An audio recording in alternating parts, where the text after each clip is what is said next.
Sur 1549 tests réalisés, 96 sont revenus positifs au coronavirus, soit un taux de positivité de 6,19%.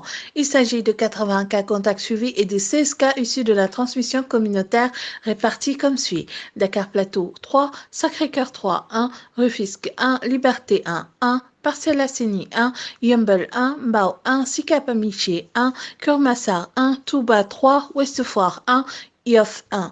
109 patients ont été testés négatifs et déclarés guéris. 17 cas graves sont pris en charge dans les services de réanimation.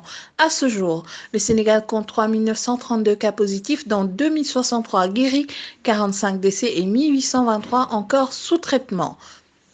Omar Sarr, ex-proche de Wade, testé positif au Covid-19 et asymptomatique, révèle le rapport des médecins qui le traitent à l'hôpital Fann où il est interné, ce qui veut dire en plus clair qu'il ne développe pas la forme grave de la pandémie. Selon ses proches, son état de santé est stable même s'il est toujours en soins intensifs. Tout son entourage immédiat a été testé négatif, relève la même source.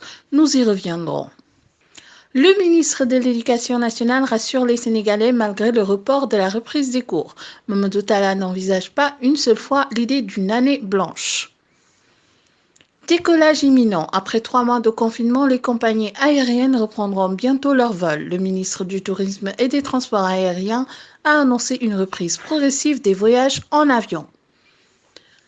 Un mois d'observation a permis au Pandore de ferrer le suspect. Ahmed avait donné rendez-vous à la source pour la conduire au grossiste qui détient le produit.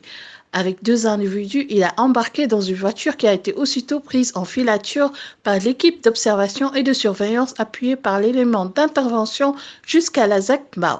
Lorsque les suspects se sont engouffrés précipitamment dans une maison, un déploiement rapide et un bouclage des lieux ont permis aux éléments d'intervention de la brigade de suspendre les mises en cause en possession de 3 paquets contenant respectivement 1 milliard d'euros, 900 millions d'euros et 50 millions d'euros en billets noirs, ce qui correspond à 1291 milliards de francs CFA.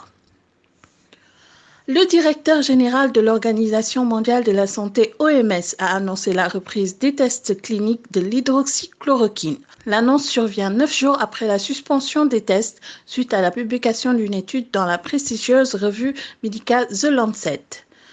Après analyse des données disponibles sur la moralité, les membres du comité de sécurité et de suivi ont estimé qu'il n'y a aucune raison de modifier le protocole des essais cliniques, a annoncé Tedros Adhanom au cours d'une conférence de presse virtuelle.